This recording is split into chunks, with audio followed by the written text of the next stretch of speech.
نوروز و نوبهاران حمد و ثنا شما را. بلبل به شاخ هر گل خوش میزند صدا را.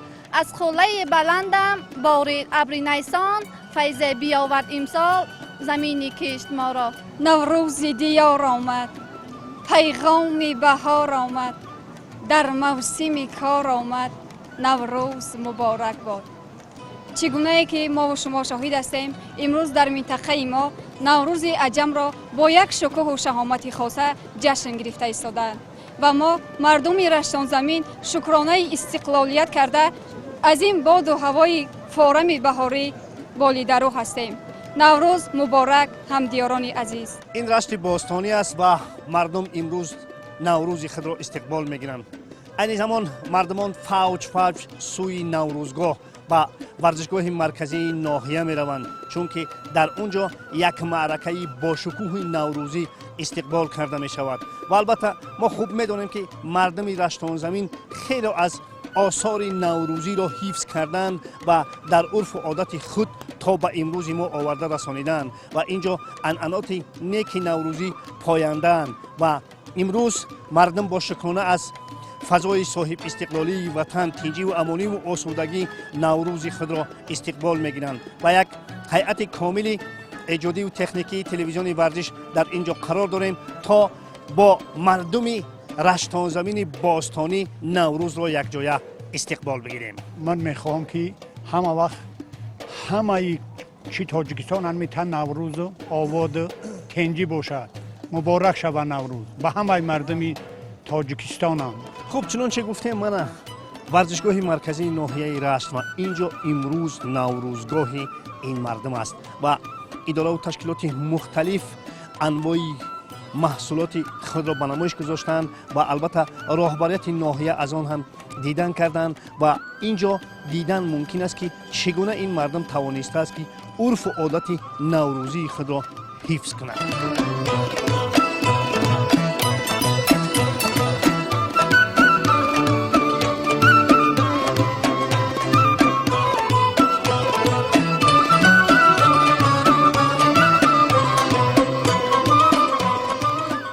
رشتان زمین از قدیم الایام دیار مردمان با هنر بود و خوشا که این همه هنر و استعداد از گذشتگان تا به امروز این مردم رسیده و سال تا سال رنگ و قبای دیگر کسب میکند و ویژه در دوران صاحب استقلالی که با ابتکار سرور دولت محترم امام علی رحمان سنت و عنعنات خاص مردمی دیگر باره احیای تازه مییابند.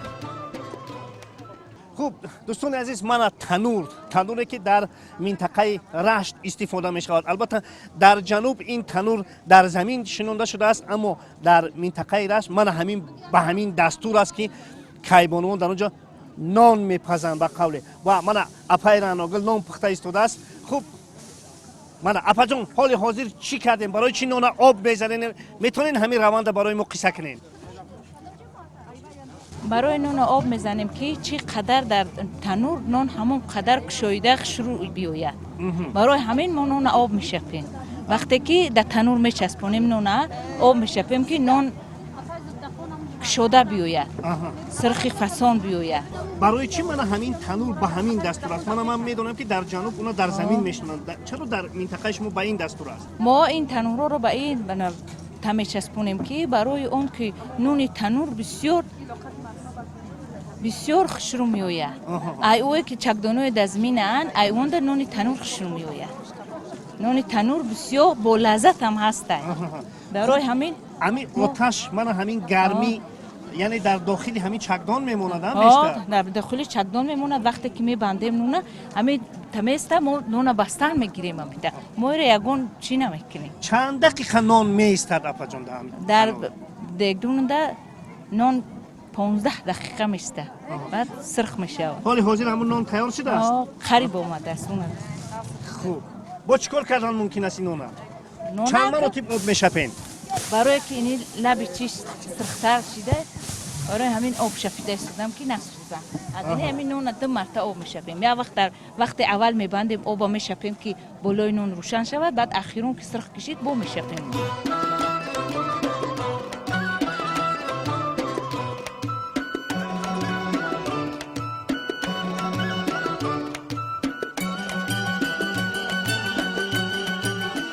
نون گرفتیم دیگدون انا کم ترک اینجا سفیدتره بود باید ایره باز در بالای علاب سرخ میکنیم روزی 5 منوته کنده سرخ میشه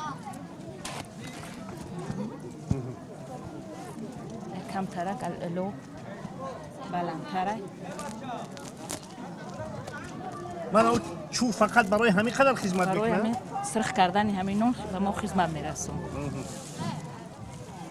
این نان چی نام دارد معلوم است که نان ها هر خیل نام دارد این نان چی نام دارد گیردچه گیردچه این قدر کلان است برای چی گیردچه است مایده کس یعنی با گفته چه است نون ما در منطقه رشنده نون های ما میتونن کلون میبندیم حالم از این کلونتر بسته میتونم که 1 متر است واه 1 متر گیردچه بسته میتونم چند قدر 1 متر 1 متر قدی همه 1 متر است اما خود این تندورو مایده هم این مایده تر در خونم تندور دارم 1 متر 3 گیردچه میبندم بعد با معرکه های حق همسایه هم شما میبندین نه با معرکه حد همسایه را میبندیم چپوتی میبندم گیردچه میبندم این در آزمون نهیوی هم اشتراک مینم افایران گل شما یگان شاگرد دارین دخترم هستن همسایه ها هستن همه ما رو تربیت میکنین تربیت میکنم برای پختن اینا افایران گل همین نامپسی یگان قاعده دیگر دارد دارد قاعده اما اینا نگاه که در دستمون استینچه میگیریم و سرمون رو با این لطه میبندیم برای که علاب در روی ما بسیار دایرام نکنه برای همین ما در سر خود لطه میبندیم بسیار خوب بسیار خوب خوب این نانای شما را در یگان نمایشگاه های جمهوریوی بردند در جمهوری سال 2017 در شهر دوشنبه در گیردچه کلانترین یکم جوره گرفتم آفرین آفرین در همین روزهای نوروزی چگونه انعنا دارین چی نان میپزین چی کلچه میپزین ما در نوروزی ها بسیارتری نمود نان ها را میپزیم چپوتی داریم گیردچه داریم کلچه داریم خسفتیر داریم خسفتیر تیرکی داریم با قدمول قلمه داریم آن همیش نمود نان ها رو ما بسیارتر در همه آزمون ها و در همه جشن ها میپزیم آفرین نوروزتان مبارک باشد رحمت نوروز هم به شما هم مبارک شود به همه مردم جمهوری تاجیکستان هر روز رو عید نوروز میخواهیم تنجی و امانی باشد اکیلا بعد میشکنی اوخی ها خولا کو بگیرین ها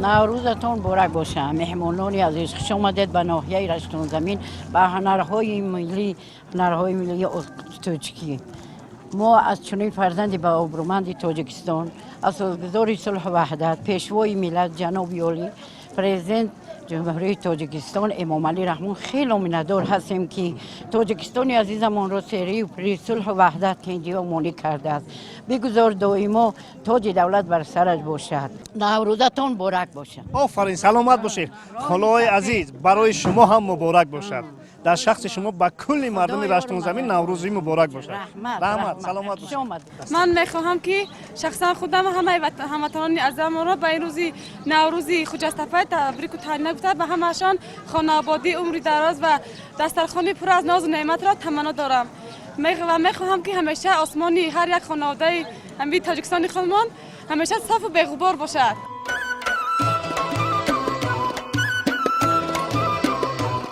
باید گفت که ناحیه رشت طی 30 سال دوران صاحب استقلالی از لحاظ زیبایی کاملا سیمای خود را دیگر کرده دهها انشاءات خرد و بزرگ خدمت رسانی، باغ و گلگشت‌ها، میدان و تالارهای ورزشی، کارخانه‌های گوناگون استحصالی بنیاد شده و برای بهبود روزگار مردم فعالیت دارند. باغ فرهنگی ناحیه نیز ثمره دوران صاحب استقلالی است و امروز به خاطر استقبال نوروز آن به مکانی به هم آمدن ساکنان و مهمانان ناحیه تبدیل گشته بود.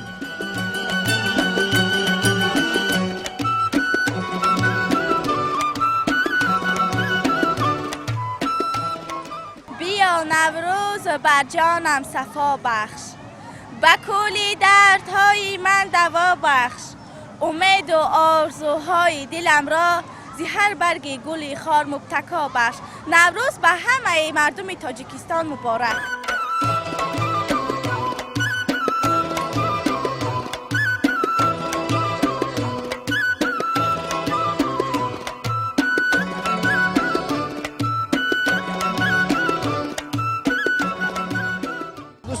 عزیز، اینک در داخل ورزشگاه مرکزی تنتنه‌های نوروزی ادامه دارند و هنرمندان ناحیه رشت یک برنامه خوبی هنری را برای مردم در اینجا تهیه کردند و چنانچه دیده ایستاده‌ایم این ورزشگاه مال ساکنان ناحیه است که از برآمد هنرمندان حلاوت میبرند. به ویژه گفتن ممکن است که واقعا این مردم با همه شکوه و شهامت خاصه میتوانند که نوروز خود را استقبال بگیرند.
سر جمهوری جشن نوروز را جشن گرفته ایستادند. البته نوروز یکی از جشن‌های بسیار تاریخی ما معرفی گشته است در تمام جهان و امروز تمام مردم جهان نوروز را اعتراف کردند همچون یک جزو فرهنگی ما، آیین فرهنگی قدیمی ملت آریایی و خلق تاجیک.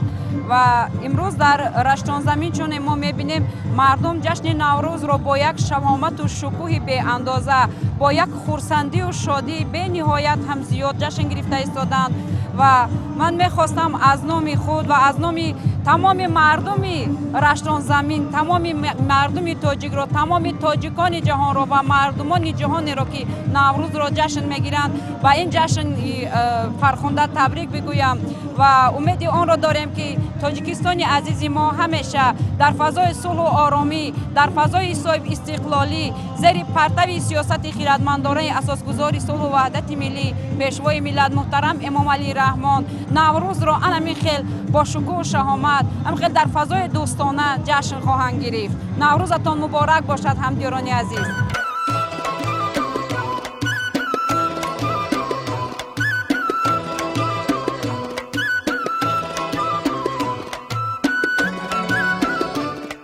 دوستان عزیز، خوب اینک قسمت فرهنگی این چورابینی انجام شد و اینک یک رکن اساسی این تنتنه مسابقه گوشتینگیری که تمام پهلوانان سرشناس جمهوری را به هم آورده است شروع می شود و اینک دستاندرکاران آخرین آمادگی را برای برگزار شدن مسابقه گوشتینگیری کرده ایستادند و در یک گوشه این ورزشگاه شاه جایزه برای غالبان این مسابقه، برای غالبان مسابقه گوشتینگیری در اینجا گذاشته شده است و چگونه که دیده ایستادیم این معنای آن را دارد که دستاندرکاران برگزاری مسابقه گوشتینگیری خیلی کوشیدند که این مسابقه در سطح خیلی بلند و بالا برگزار شود و البته ما و شما هم شاهد آن خواهیم بود که این شاه جایزه ها به کدام از پهلوانان سرشناس کشور نصیب می‌گردد.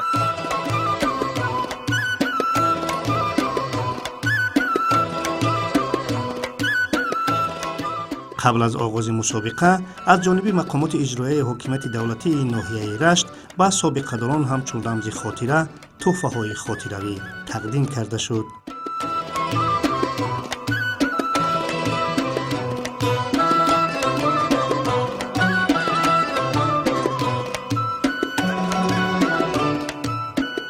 چون انعنه مسابقه را نورسان آغاز نمودند و درخش گوشتینگیری نورس با نام رمضان خیلی چشمرس بود، زیرا او در یک آن واحد بر دو حریف خود غالب آمده همچنین بر مخلصان سرشمار ورزشگاه هنری دیگری خود را نیز نشان داد.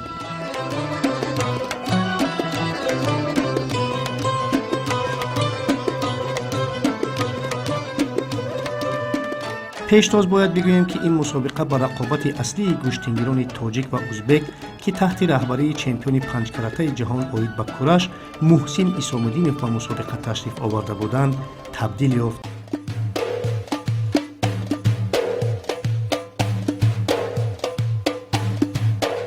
баъди баромади наврасон навбат ба ҷавонон расид ва инҷо музаммир паҳлавон аз балҷувон ва шодмон ризоев аз кӯлоб инчунин муҳаммад паҳлавон аз тоҷикобод хуб баромад карданд.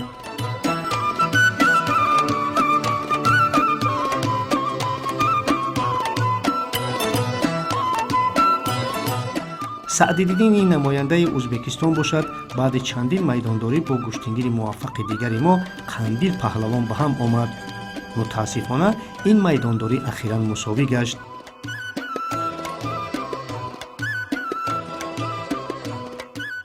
муҳаммад ноҳияи тоҷикобод мулло раҷаб ханифаев паҳлавони мизбони майдони имрӯза аз раштон замин.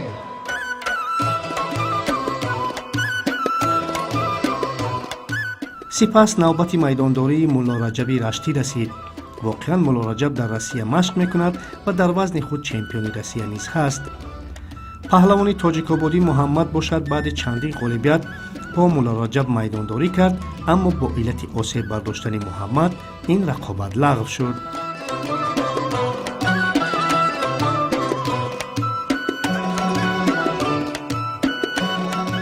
замоне ки раиси маърака аз навбати сангинвазнҳо эълон кард, муҳсин исомиддинови ӯзбекистонӣ назди майдон омад. мутаассифона ҳанӯз паҳлавонони сангинвазни тоҷик наомада буданд ва кароматулло ҳакимов аз ноҳияи фархор агарчи 30 кило аз ӯ сабуктар буд, бо ӯ ба рағми бардошти номуси паҳлавонони тоҷик ба майдон омад. алорағми интизориҳои зиёд ин ба қавли кашокаш мусовӣ шуд. аммо инҷо аз ҷасорати паҳлавони тоҷик бояд гуфт, ки ғайрат карда бар муқобили чунин як паҳлавони азимҷуса ба майдон баромад. бо гузашти чандин соат аз баргузории мусобиқа ба қавли соати саъд наздик мешуд ва паҳлавонон ба қасди дарёфти шоҳҷоиза назди майдон ҷамъ мешуданд. барои нахустин шоҳҷоиза муҳсин исомиддинови ӯзбек, ки то ин саидмӯмин шоҳмаҳмадов паҳлавони номари моро мағлуб кард, ба майдон омад. омаду ҳамон замон дар бари худ гӯштингири дигари саршиноси мо одил сафаровро дид. баъди чанд дақиқаи майдондорӣ ба ҳар ҳол муҳсин сари як фиреб одилро ҳалол зад ва шоҳҷоизаи нахустинро моли худ кард.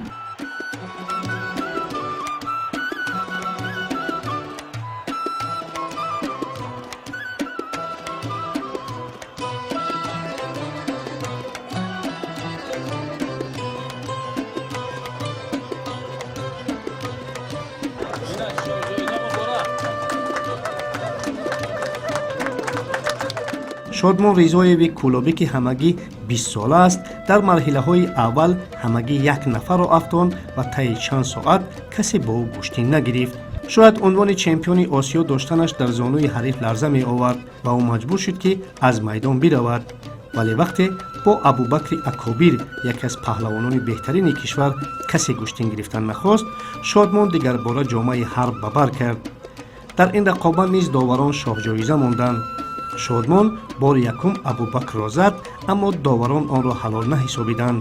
маротибаи дуюм бошад, шодмон дигар ба касе шубҳаву гумон намонд. баъди партофти ӯ ҳаёҳӯи мухлисон ба осмон дакка хӯрд.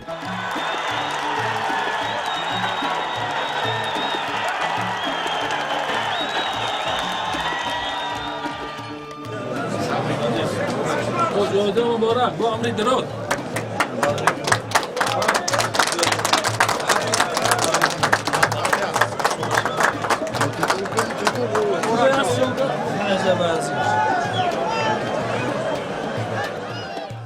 яке аз ҷоизадорони мусобиқаи байналмилалӣ, фарзанди раштонзамин суннатулло лоиқов, ки аз табори гӯштингирони номии кишвар аст, ба гуфти мӯйсафедони барнодил хело дар ин ҷо ҷавлон кард. баъди чандин ғолибияти ӯ бар ҳарифони пурқувват, ба номи ӯ ҳарифаш шарифи мастчоҳӣ шоҳҷоизаи сеюмро гузоштанд ва суннатулло якбори дигар исбот кард, ки дар кори худ ҳамто надорад. партофти ӯро низ мухлисон бо хушнудиҳои зиёд истиқбол намуданд.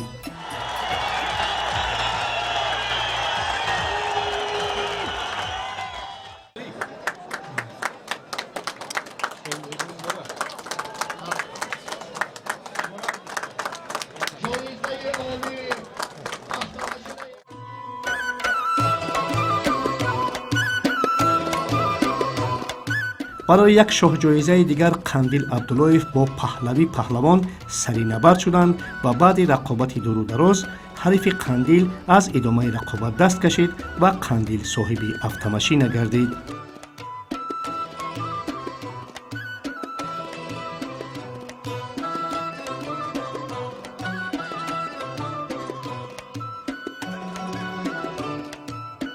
شاهجایزه اساسی автомашина کمری این مسابقه را پهلوان نامدار شمشاد عبداللهیف در رقابت با مصطفی پهلوان بدخشانی از خود کرد. شمشاد با شروع اشاره داور حریف خود را در غفلت گذاشته او را به تخت پوش حلال زد و ندای احسن و آفرین مخلصان را به آسمان برداشت.